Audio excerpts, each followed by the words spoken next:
eu quero conversar com você, só nós dois aqui, e a galera vai ouvindo. Tem alguém printando a tela aí. É o João para mostrar para os irmãos ir para lá. Cara, eu achei incrível, Eliseu. Primeiro é Mateus 13. Você está com a Bíblia aberta aí? Sou crente. Abre Mateus 13, versículo 31 e 32. Leia aí, por favor. Propôs-lhes outra parábola dizendo: o reino dos céus é semelhante a um grão de mostarda que certo homem tomou e semeou no seu campo, o qual é realmente a menor de todas as sementes, mas depois cresce, torna-se maior do que todas as hortaliças e finalmente faz-se uma árvore de tal sorte que vêm as aves dos céus e fazem os seus ninhos nos seus ramos. Qual o contexto aí? O contexto é joio e trigo. O contexto aí é trigo e joio. Então, o contexto do principiar dessa ideia do que foi lido, o contexto é trigo e joio, joio e trigo. Esse é o contexto, ok? Aham.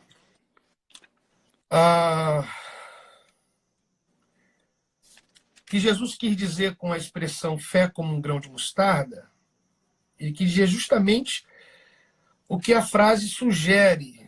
Ou seja, assim como um grão de mostarda é pequeno, mas se desenvolve numa hortaliça grande, a fé que começa pequena deve aumentar mais e mais. Ok, vamos lá para Mateus 17, versículo 20. Mateus 17, versículo 20. Leia aí, por favor. Por causa da vossa pequena fé, porque em verdade vos digo que se tiverdes fé como um grão de mostarda, direis a este monte: passa daqui para acolá e há de passar, e nada vos será impossível. Qual é o contexto do que foi lido? Contexto de uma geração incrédula e de discípulos com pequena fé. Tem como desativar os comentários aí, Belo, do seu, por favor? Eu não sei. Clica nos 3 botãozinhos de você comentar. Ok, aprendi mais uma. Qual é o contexto do que foi lido? O contexto é a geração incrédula e discípulos com pequena fé. Qual é a espinha desse contexto? Os discípulos tentando expulsar um demônio e não há resultado algum disso. Jesus vai até o indivíduo possesso e expulsa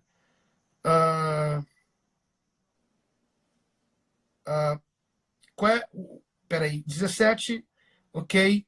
Qual é o contexto? O contexto de uma geração incrédula e discípulos com pequena fé. Não se transpõe os montes da vida com uma fé do tamanho de um grão de mostarda. É necessário, sim, ter uma fé como um grão de mostarda, que começa pequeno, mas não fica pequena. Vamos lá a um outro texto, que é Lucas 17. Leia aí, Lucas 17, versículo 6. O que eu tenho para dizer é muito curto, não vou me alongar para a gente poder orar daqui a pouquinho, falta pouco. Se tivesseis fé como um grão de mostarda, diríeis a esta amoreira: desarraiga-te daqui e planta-te no mar, e ela vos obedeceria. Qual é o contexto? O contexto é a possível vinda de um escândalo, no ponto de vista de quem traz o escândalo. O contexto é sobre pecado, repreensão, arrependimento, perdão, né? E aí um acrescento de um pedido dos discípulos sobre a fé. Acrescenta-nos a fé. Vamos lá. São 3 textos distintos dentro de contexto no ponto de vista da fé. Fé como um grão de mostarda que se semeia no seu campo É a menor de todas as sementes, mas crescendo é a maior de todas as plantas e faz-se uma árvore de sorte que vem as aves do céu e se aninham em seus ramos. Que tipo de fé é essa aqui? Do primeiro texto, do capítulo 13 do Evangelho escrito por Mateus, versículo 31, versículo 32. Que tipo de fé é essa? É uma fé que se desenvolve a ponto de ultrapassar a expectativa. O indivíduo ele pega o grão, ele semeia em seu campo e, após ter semeado, entende-se que ela é a menor de todas as sementes. No entanto, ela germina e se torna a maior de todas as hortaliças, porém, ela se apresenta depois aqui na sua conclusiva como uma árvore, a ponto das aves virem fazerem ninho em seus ramos. Então, o que se semeou foi uma semente de um grão de mostarda, e a expectativa é: vou colher uma hortaliça grande, chega aí aos seus 2,5 metros, a 3 metros, o que seja, porém, ultrapassa a expectativa. Isso é uma fé. A outra é capítulo 17, versículo 20. Em verdade vos digo, se tiveres fé como um grão de mostarda, direis a este monte, passe daqui para acolá, e ele passará, e nada vos será impossível. Na verdade, não tem a ver com um monte, tem a ver com a ação da fé. Não é sobre o tamanho do monte, é sobre a expressividade da fé aplicada, né? Não se transpõe os montes da vida com uma fé do tamanho de um grão.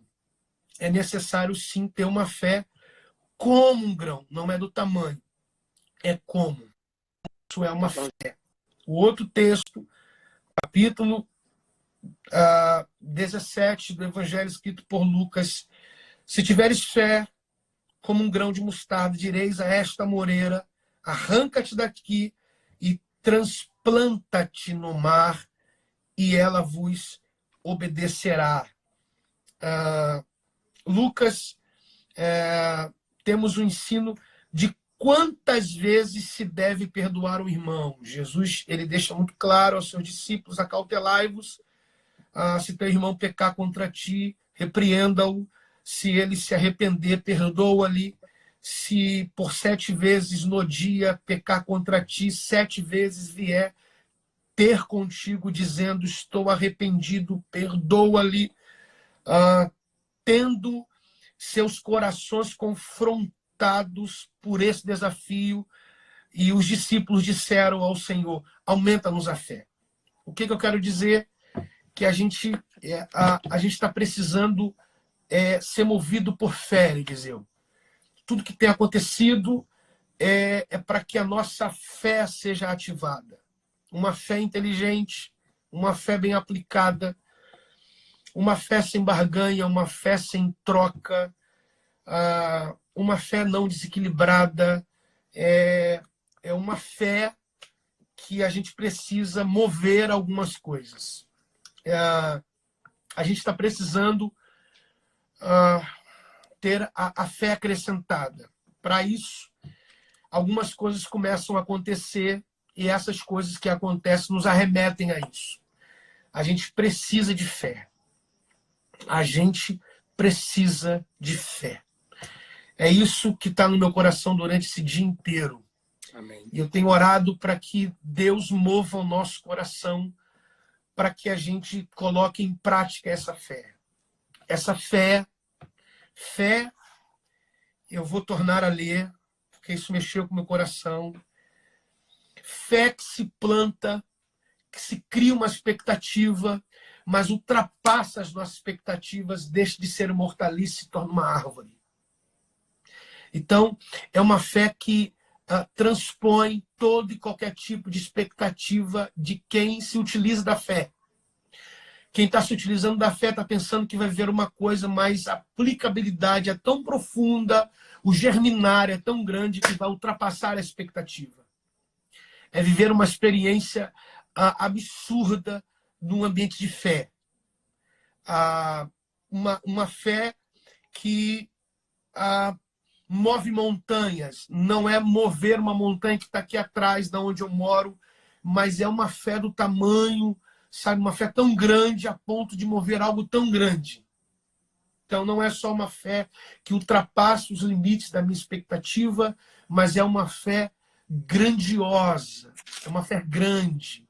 E não só isso, é uma fé que remove as coisas do seu devido lugar e as planta em um lugar improvável. A gente está precisando de fé. Fé. Fé. E essa é a minha oração, Eliseu. Que Deus nos mova de maneira tão poderosa, que a gente viva a experiência tão incrível a partir de uma fé aplicada. Seja num plantio em que se cresce e ultrapassa as nossas expectativas, seja numa grandeza onde montes são movidos, ou seja, em tirar coisas que foram plantadas e plantar essas coisas em lugares tão improváveis. Tirar uma amoreira, uma amoreira de um lugar específico, de uma terra tão específica, tira essa amoreira dali e a planta no mar. A gente precisa dessa fé. Fé que transpõe expectativas, fé que move grandes coisas e fé que arranca algumas coisas que foram plantadas e planta essas coisas em lugares improváveis. Tirar a amoreira da terra e plantar a amoreira no mar. Que tipo de fé é essa? É fé que me tira.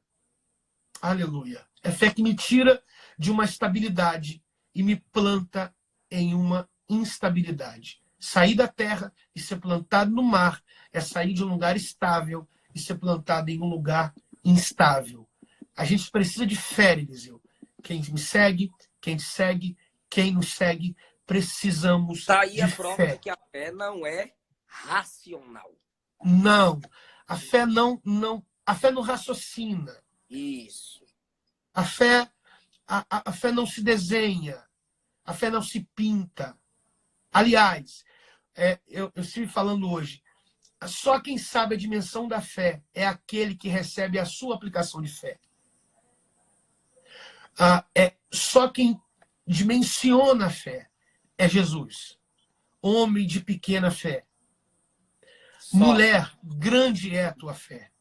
Só quem tem a dimensão da nossa fé é aquele a quem nos move a executá-la. Mas fale alguma coisa, por favor. Cara, eu gostei do seguinte, Mateus 13, falando sobre a fé, você estava falando, eu estava pensando. O reino dos céus é semelhante a um grão de mostarda, que um homem pegando dele semeou no seu campo. Então é uma fé assumida. Ele pegou. Sim. O homem pegou.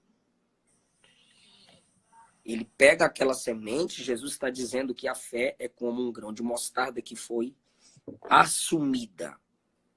Eu me comprometi com essa semente. Ok? Essa é a fé. Tudo baseado na Bíblia. Toda a nossa vida é baseada nas Escrituras. Mas não pode ficar nas Escrituras. Então a fé me faz assumir. A fé vem pelo ouvir e ouvir pela palavra de Deus. Então a fé que ouve é a fé que é assumida, comprometida através da palavra. Então eu preciso pegar a semente. Semeou no seu campo. No seu campo. No seu campo. Porque eu quero colher na minha realidade. Ok. O que é realmente a menor de todas as sementes? No tempo em que Jesus estava na terra, ela era a menor de todas as sementes. Mas crescendo, como você falou, uma fé que se desenvolve. É a maior das plantas, faz-se uma árvore de sorte que vem as aves do céu e se aninham nos seus ramos. Então, interessante, que primeiro é uma semente, depois é uma planta, depois é uma árvore. Você já falou sobre o desenvolvimento da fé. Então, como é que eu vou dizer que eu tenho fé se eu ainda olho para mim e não percebo que eu me desenvolvi? O meu cristianismo é fé que vive. Porque Deus é Deus de movimento. Nele nos movemos. A Bíblia chama a vida de cristã de caminhar em Cristo. Aos Gálatas, Paulo diz que nós devemos andar no Espírito. E que tipo de andar é esse? Andar, evoluir, passo a passo. Jesus não se chamou de pista de corrida, Jesus se chamou de caminho. É onde a gente, passo a passo, vai desenvolvendo a nossa fé. Ou vamos nos desenvolvendo em fé. Não é eu me comparar com o Belo. É eu me comparar comigo mesmo e me perguntar, estou crescendo? Estou evoluindo? Semente, planta, árvore. Como semente,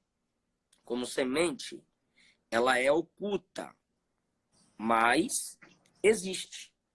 Existem pessoas que ainda não falaram, mas ali está. Só que ela, quando se desenvolve, as aves dos céus se aninham nos seus ramos. Então, é uma fé que, quando se desenvolve, consegue ser apoio para outros. Ok? Então, você já falou sobre desenvolvimento. José começa em casa como o filho da confiança. Vai para a casa de Potifar, funcionário de confiança. E depois está no palácio. É o braço direito do homem mais poderoso da terra daquele tempo, Faraó. Uhum. Em casa é um filho de sucesso, no trabalho é um funcionário de sucesso e no governo é um governador de sucesso. Então, grande diante de Jacó, grande diante de Potifar e grande diante de Faraó. Um camarada que se desenvolveu. Josué também se desenvolveu de semente, planta, árvore. Josué, no Êxodo, a Bíblia diz que Moisés leu o livro do Senhor aos ouvidos de Josué. Aí ele se desenvolve. Josué 1, a palavra não está mais no ouvido de Josué, mas o próprio Deus diz, medita, fala, pratica. Então, palavra na mente, palavra na boca, palavra nas obras. O cabra começou ouvindo, está meditando, está pregando, está praticando. Olha a evolução da fé. Semente, planta, árvore. Daniel 1 é o escravo. Daniel 1 é sábio. Daniel 2, líder dos sábios. Daniel 4, conselheiro do rei. Daniel 5, terceiro governador na Babilônia. Daniel 6 é um que, junto com 119 homens, lidera, junto com Dario, que é o nome certo. E só ele se destaca. Entre os 120, o rei pensava constituí-lo acima de todos. Então, a minha fé em Deus precisa me fazer desenvolver e a minha fé precisa desenvolver. O que eu não cria ontem, eu preciso crer hoje. Porque há um momento que minha fé é plantada, nasceu aqui. Há um momento que minha fé começa a se desenvolver como planta, como árvore, para que outros possam ter apoio nessa fé. É quando alguém quer desanimar, vem e se aninha nos meus ramos. É quando alguém quer parar, é quando alguém quer desistir. É quando alguém se desespera com a crise. E eu digo, Deus está no controle. Vai passar. A minha fé se desenvolveu.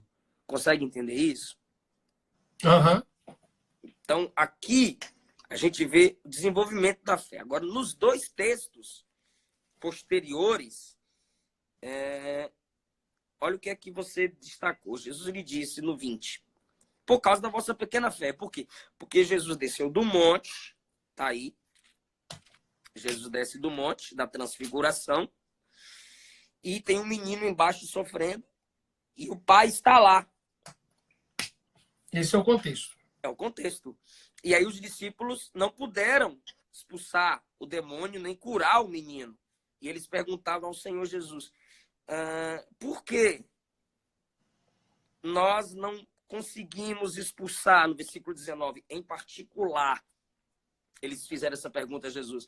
Aí Jesus responde, por causa da vossa pequena fé. Não é pecado, Belo, não é pecado começar com a pequena fé. Porque lá no 13, Jesus disse: o reino do céu tem um início na vida de cada homem.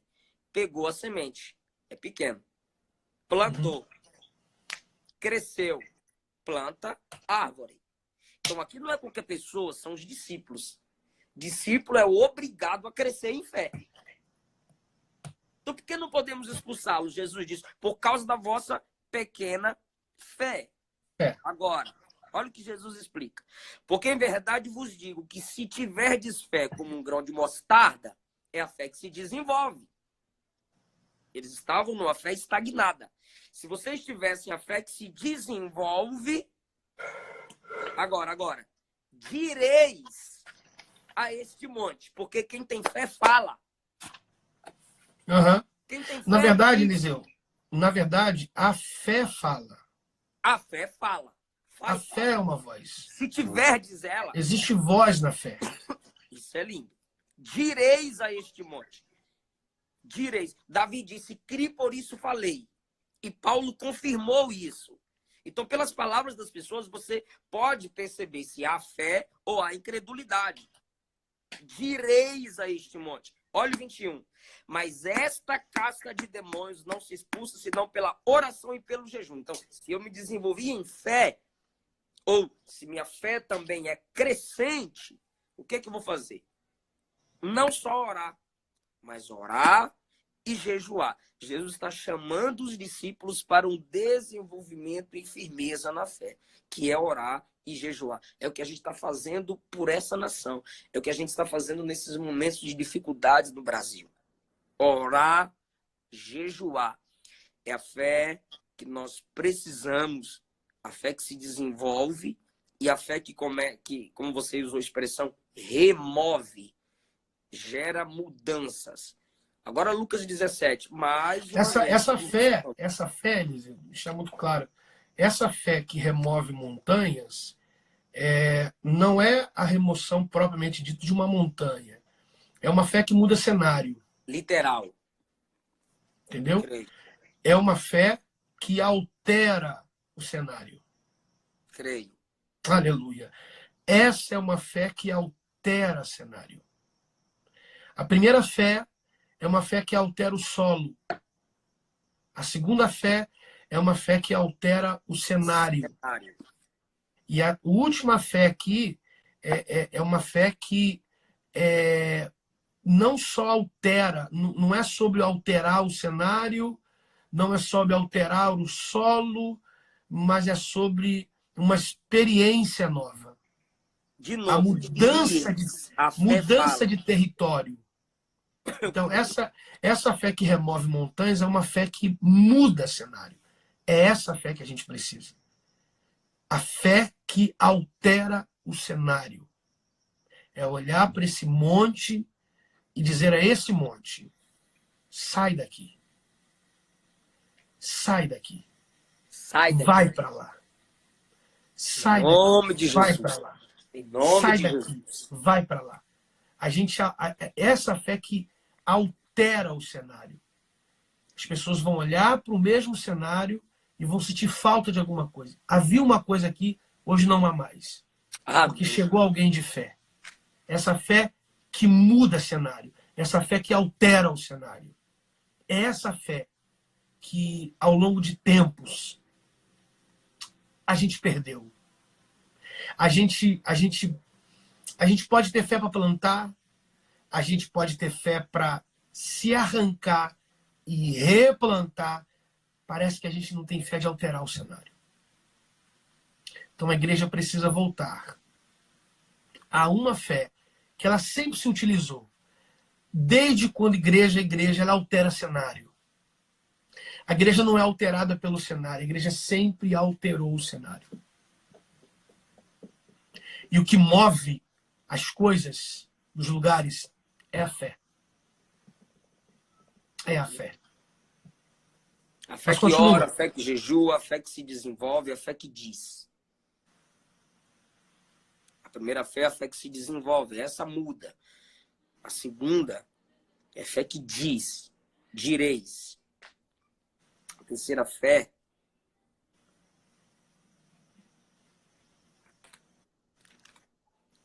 Essa que você falou, Belo. Volta lá naquele contexto que você explicou para nós. Tira da terra.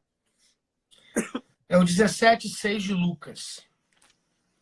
Se tiveres fé como um grão de mostarda, direis a esta amoreira. Desarraiga-te daqui. Vai na raiz.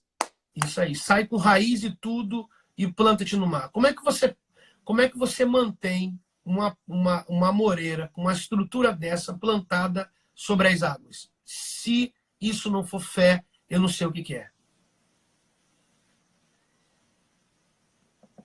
Essa raiz estava acostumada com o solo, agora ela vai ter que se adaptar a outro solo. Ela vai sair da terra e vai para cima das águas. Deus é esquisito demais.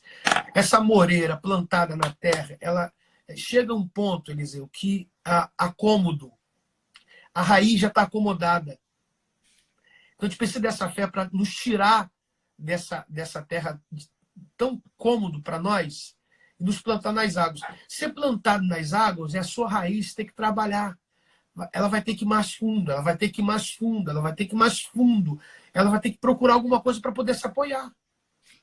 Está num ambiente diferente que precisa se aprofundar para se firmar. É uma fé que tira a gente do cômodo.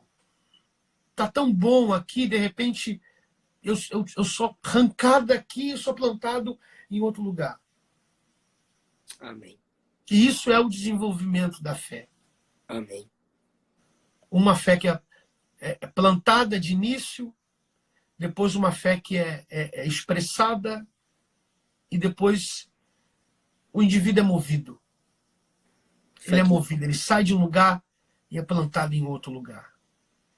A gente está precisando de fé.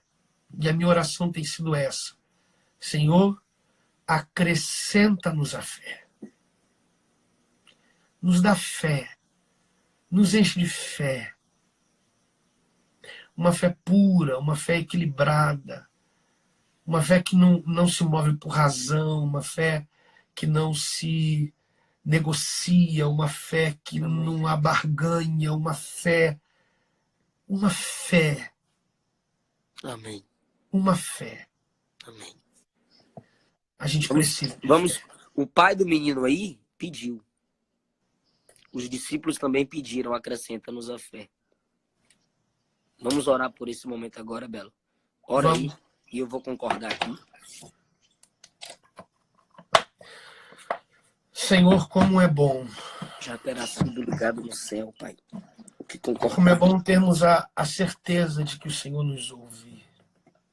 Não há em nós absolutamente nada que nos separe. Tira o medo, Jesus. De sermos alcançados pelos teus ouvidos, pela sua atenção nesse início de madrugada. A sua igreja tem sido movida, as coisas estão em movimento, o que está sendo movimentado é um movimento tão rápido e a gente precisa estar atento a esses detalhes tão preciosos.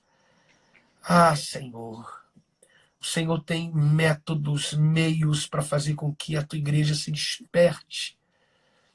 A minha oração é que a gente não seja movido por esse cenário, mas que a gente mova esse cenário a ponto de continuarmos sendo movidos por isso, por essa fé, por uma certeza, por uma convicção, pelo teu altar, pela tua palavra, pelo teu espírito. Senhor, que a gente não seja movido apenas por esse cenário que tão complicado está na nossa cabeça de entender, mas que quando isso tudo terminar, a gente se mantenha. Depois que tudo isso terminar, a gente se mantenha. O maior desafio não é nós estarmos sendo movidos agora. Depois que isso tudo terminar, a gente continue nesse movimento de oração, de palavra, de súplica, de devoção, de aquebrantamento, de lágrimas, de orações tão fervorosas, de desígnio, de destino. Ah, Senhor, tenha misericórdia de nós. Tenha compaixão de nós. Guarda as famílias, assim como a gente tem ouvido, lido Da mesma maneira que o Senhor foi com Israel, colocando a marca do sangue naquelas portas para que a morte não entrasse. Senhor, que as nossas casas sejam marcadas. Em nome de Não Jesus. permita que a morte entre, não permita que nada, ao contrário, ao mover do teu Espírito, tenha liberdade para acesso. Nós neutralizamos a força do mal contra a nossa casa, nossa família, nossa parentela, em tudo que leva o nosso nome, Jesus. Te glorificamos, te exaltamos, bendizemos o teu nome.